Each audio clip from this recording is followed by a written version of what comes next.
It's time to talk about decorators, another key term in Python. And we've actually seen decorators before. Do you remember when we were building classes? I taught you that there was a class method and a static method. And I said, hey, don't worry about this. We'll talk about this later. Well, this is now later. Decorators look like this. They have the @ sign and then some sort of name following it. But in order for us to fully understand what decorators are, we have to talk about functions in Python and why they're so powerful. This is the neat thing about Python. In Python, functions are what we call first-class citizens. That is, they can be passed around like variables. They can be an argument inside of a function. They act just like, well, variables. Let me show you. If I create a hello function, which frankly is completely useless because all it does is say, hello. If I do this, remember what I said. Functions are pretty much just variables in Python. Again, something that is not always the case with all programming languages. So if I wanted to, I can say greet equals to hello. So that if I print greet and I run this, I get hello.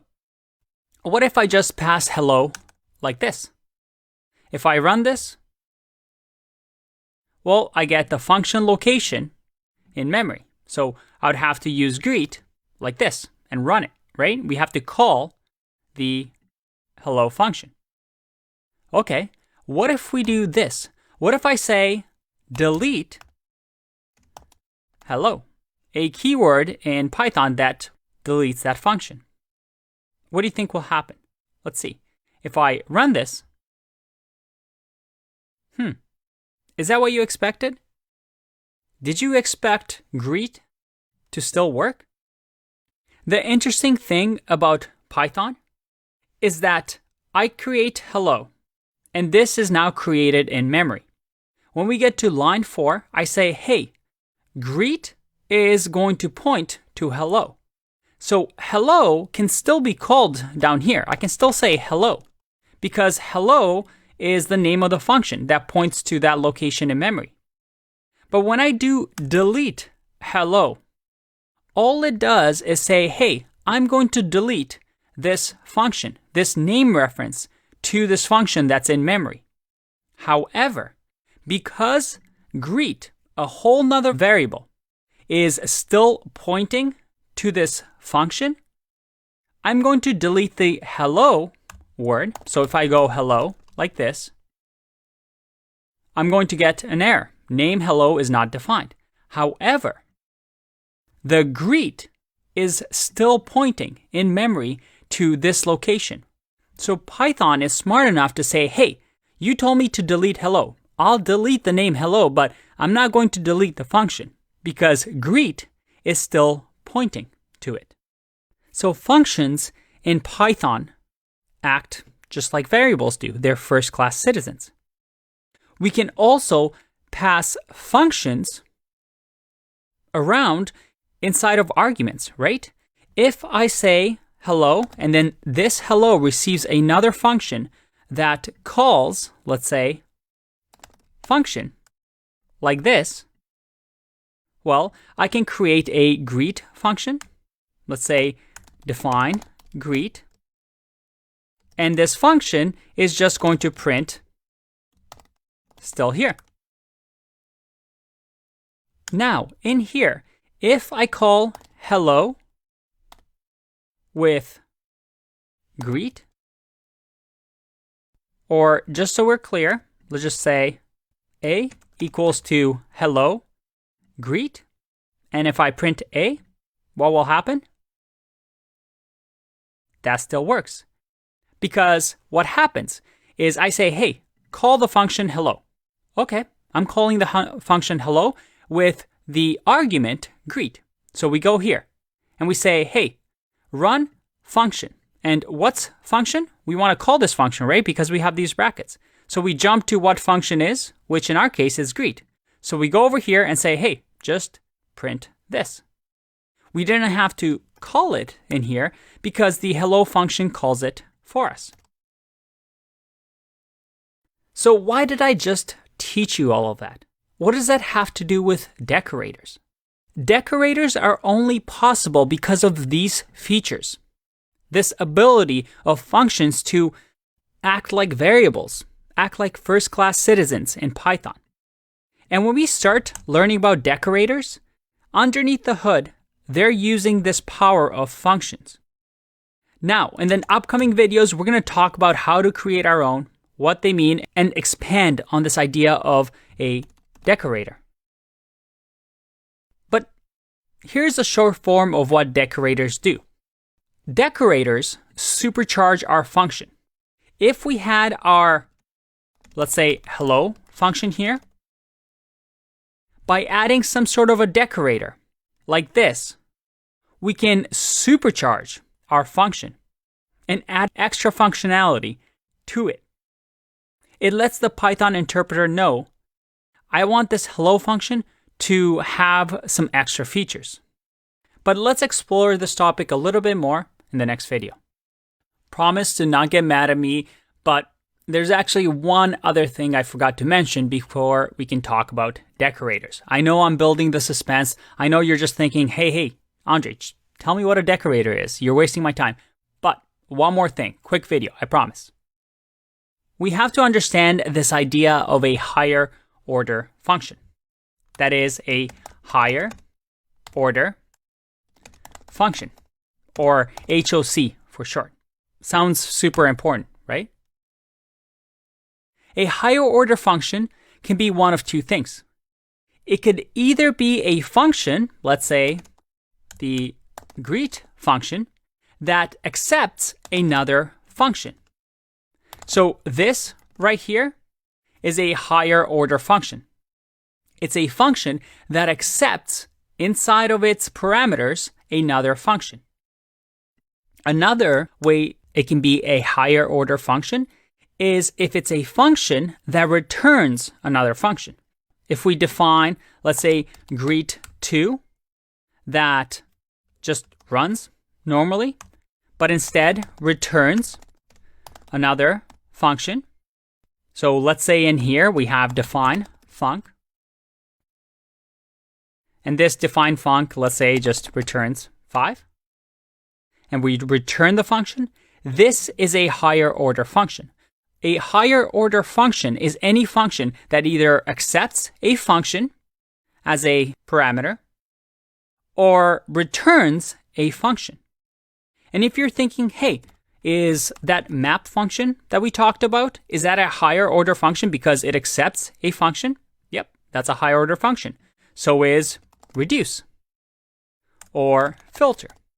These are all higher order functions. All right. I promise in the next video, we're going to talk about why this is important and what decorators are. I'll see you in that one. Bye-bye. Let's finally write our own decorator. Remember, a decorator supercharges our function. It's simply a function that wraps another function and enhances it or changes it. But the best way for me to explain what it is to actually code our own. So let's do that. Let's define a my decorator. And this decorator is going to accept a function. Right away, we should know that this is a higher order function. Now in here, inside of here, we're going to call the function. But before we do that, we're actually going to wrap this function in another function. So we're going to say define the wrap function. So this is just a wrapper. And this wrap function is going to be a function that simply runs this func. And then finally, we'll just return wrap function. And notice here that I'm not calling it. I'm just returning it so that later on somebody can use it. Okay, Now, let's say we have a simple function, hello. And this simple function just prints hello. What a useless function. Now, why is this useful? Because now I can use this as decorator. Python, as soon as we write an A in front of this, is going to say, hey, this is going to be a decorator. And the decorator, as long as we follow this syntax of accepting a function, having a wrapper function, calling the function, and returning the wrapper function, can be used. So if I do my decorator, see how it's all blue? Now, this decorator can actually be used on top when defining our functions. So if we want to use my decorator on the hello function, we use it like this. So that when I call hello next in my program, I click run, I get hello. Okay, I know what you're thinking. You're thinking, this is a complete waste of time, Andre. Why did I have to do all of that? I could have just done this, just define the hello, and that was it. I'm so confused. Well, here's the thing. What we just did with the decorator hasn't changed anything. It works exactly as expected. But what it allows us to do is that now we can add extra functionality. Remember how I said that decorators is a function, like my decorator, that wraps, that is here, another function, which is the function that we pass it, and enhances it. So how can we enhance hello? Well, we can do anything inside of this wrapped function. For example, I can say print, and then we'll just print some stars in here. And maybe print another set of stars in here. So that when I call run,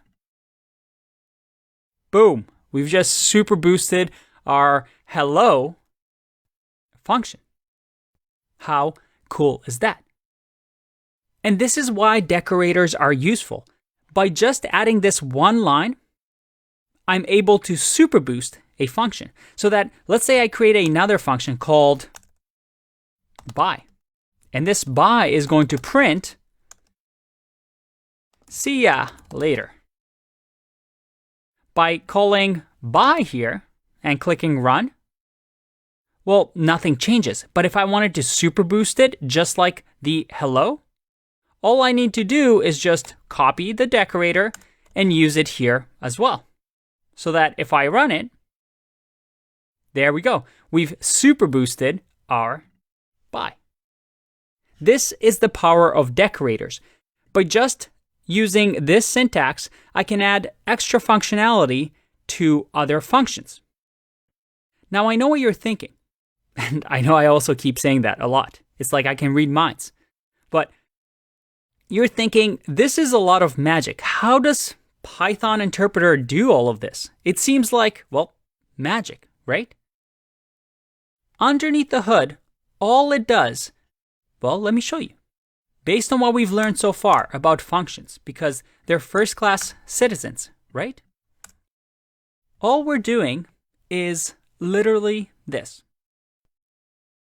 We're saying variable A equals hello, and wrapping this hello and calling it with my decorator. So I'm saying my decorator, hello. And then after that, I am running A like this. So let's say this was hello 2. Well, I'm just running it like so. So that if I run this, everything still works. All I'm doing is wrapping my hello function with my decorator and assigning it to a variable. So if we go step by step, we see that my decorator receives a function, in our case, the hello function. It then returns this wrapped function that has hello in here. So we return this wrapped function. So hello2 now equals this wrapped function. And then this wrapped function gets called. And what does it get called with? Well, it prints this, then it runs the hello function, and then it prints this. It's the same as doing something like this. We simply call it again. If I run this, it works. That looks strange, doesn't it? But it should make sense. We're calling the first function, and the first function returns another function, and then we call the next returned function, which is wrap function. Now, the reason decorators are useful is because instead of doing this and frankly looking confusing, I can just add the @myDecorator, and we don't need to do all of this. Our hello gets automatically wrapped by my decorator. But essentially, this is what the @ is doing. See? Nothing magic about it. Now, right now, this is nice, but I bet you're still wondering why decorators are useful. So in order to really finalize our understanding of decorators, let's take a break and I'll see you in the next video. Let me ask you a question. What happens if this hello function actually took a parameter? Let's say a string or a greeting. And a greeting was going to be printed here. Let's remove the by for now. Would this still work if I run hello? Pause the video and think about it. Let's find out. Nope, that's an error. If you can, try to pause the video here and see if you can solve this. How can we make this allow arguments? I see that on line 5, right here, it says line 5. Hello is missing one required positional argument, greeting. Because when we actually call hello, we're expecting to have a parameter, but here we're not giving it any arguments. How can we solve this? Well, the one way is to just simply say greeting, right? Or we can say whatever we want. We can say X. And then this wrapper function receives the parameter. So that if I click run, line 13 is now giving me an error because, well, now we need to actually give it a greeting. So let's say hi. If I click run, all right, this works. And I hope this makes sense, right? We're calling hello with hi. So this function, hello, gets passed. We then receive as argument the X, right? Remember, underneath the hood, my decorator is saying A equals my decorator and hello, right? So all we're doing is running my decorator hello, which now turns into the wrapped function. And when we do the wrapped function A, we give it an argument of hi. So the wrapped function accepts this parameter and then runs the function hello. But here's the question. What if greeting also had an emoji that it accepts? So we're printing greeting and then the emoji. What do we do? Well, again, we'd have to create another parameter and then another parameter and then here call it with, let's say, a smiley face. If I click run, well, this should be a string. If I click run, this works. But this is hectic. Every time I need to change parameters, well, I have to modify this. And what if we had keyword arguments like default hi? There's actually a pattern here that we can use that makes things really, really simple for us. And all we do is this. we do the star args, which we have seen, which takes all positional arguments, and then star star keyword args, which takes all the keyword arguments. And we call the function by saying star args to unpack all the positional arguments, and star star keyword args to unpack all the keyword arguments. Now, if this looks confusing, don't worry. This is just a pattern that you can just copy and paste and remember. But now, check this out. I can do emoji equals to, let's say, sad face as the keyword argument. And now, if I just pass hi, like this, and hit run, and let's just remove this as well, since we don't need it. We'll call hello properly because we have the decorator, and then click run.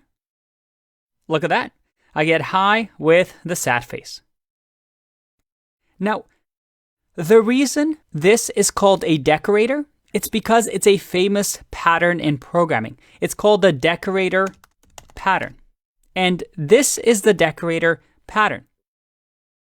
It gives our decorator flexibility so that we're able to pass as many arguments as we want into our wrapped function by using star args and keyword args and then unpacking them like this inside of a function. And this syntax, let's say if we didn't even have the print statements, this syntax is why decorators are so powerful. By just using these lines of code, we're able to add functionality using the decorator pattern to decorate our functions. And the decorator patterns are used all over programming. So it's a very, very powerful concept. To finish off the lesson on decorator, I want to talk to you about some of the ways that decorators can be useful and some of the common locations that we're going to see decorator patterns in our code. And we're going to build our own performance decorator that's going to be able to tell us how our functions perform, how fast they are. And I promise you, by the end of that video, decorators are going to make sense to you. And you're going to be able to explain to other people and other friends why we should use decorators in our programs. I'll see you in that one. Bye-bye. So let's talk about some of the practical applications of decorators. I mean, we've already seen them in classes, right? We saw how class method and static method. We're able to create class methods and static methods on the class that the direct class can use. And if you don't remember these, just go back to those videos. But I want to show you one of my favorite examples of a decorator. We're going to create our own. What we're going to do is I want to have a performance decorator. And by the way, this decorator doesn't exist in Python. We're going to build it from scratch. What I want to do is be able to have a performance decorator that I can use during testing my code to see how fast my code runs. For example, if I had a function, let's say long time, that takes, well, a long time to complete. So I'm going to do a really long loop and say for I in range of, let's say, all these numbers, and I'm just going to do a random calculation, I times 5. This function, I want to know how well it performs, how many milliseconds it takes to complete this. So how can we build that?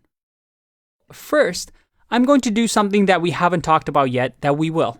Something about modules and built-in modules. So for now, we're not going to talk about this too much, but we're going to import from the time module something called, well, time. Again, something that we'll talk about in the module section of the course. I'm essentially saying, hey, when I installed Python, or in my case, when I'm using this REPL, it has access to this time if I ask for it. And in this case, I'm saying, hey, I want to use this time object or module that I get from Python. And in here, we're going to create our decorator following the pattern that we've learned. I'm going to say define performance. And performance is going to accept a function, just like we've seen before. And in here, we'll have our wrapper. So let's say wrapper function. And wrapper function, if you remember, it's going to be flexible by taking in star args and star star keyword args so that we can pass it however many parameters we want, because we don't know how this function, how many parameters it's going to have, and I want to be able to use performance on all my functions. Now in here, first, what we're going to do is we're going to have the result of the function be the function that we receive right here, and then simply say, run the function with star args and star star keyword args. And finally, at the end of this, I want to return the results. And then finally, we're going to return the wrapper. So nothing we haven't seen before. I could have just done return here or just ran the function, but I'll show you why I did it this way in a second. Right now, our function doesn't really do anything. If I click run, well, nothing happens. If I do long time and I run this function, it just took a long time to run, but that's it. Nothing happens. This is when we make things interesting. We want to calculate from the beginning of running this function to the end of running this function. And we can use time module to do this. I can create a variable, time1, for the start, and simply say time. So I'm running this time function. That's going to start a time and say, hey, this initial time is going to be t1. And after this function, our main function, long time, gets run, I'm going to say t2 and say, hey, what's the time right now? So this time, we'll check what time it's now, and then we're going to run this function, and then this time it's going to check the time. And however much difference there is between these two is how long this part took, right? So all we do is say print an f string and say it took t1 minus t2, right? And this actually returns in milliseconds, so I'll just say ms for milliseconds. And that's it. I've wrapped my function with just this extra time piece, and then I'm printing, as soon as we run the function, how long it took. So let's check it out. If I now run my long time function right here, and I click run,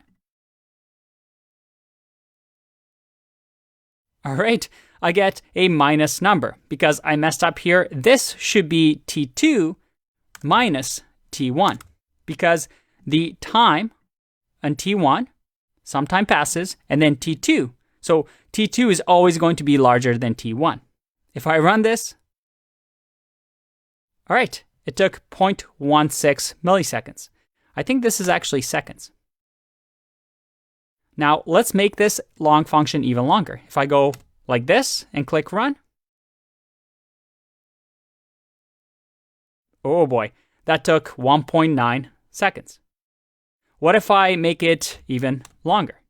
If I click run, and this is the part where I keep talking until the function runs because there's going to be an awkward silence. Otherwise, hopefully this ends soon because I have nothing else to talk about. Come on, this is getting awkward.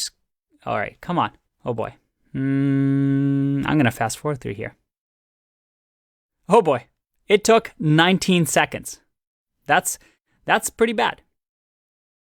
But I now have this decorator that I can give to pretty much any function in my program and actually measure the performance of my function. Pretty useful, right? I could have this piece of code, and before, let's say, I deploy my code or put my code out into the world, I can test how performant my functions are, and maybe I can optimize things in different ways.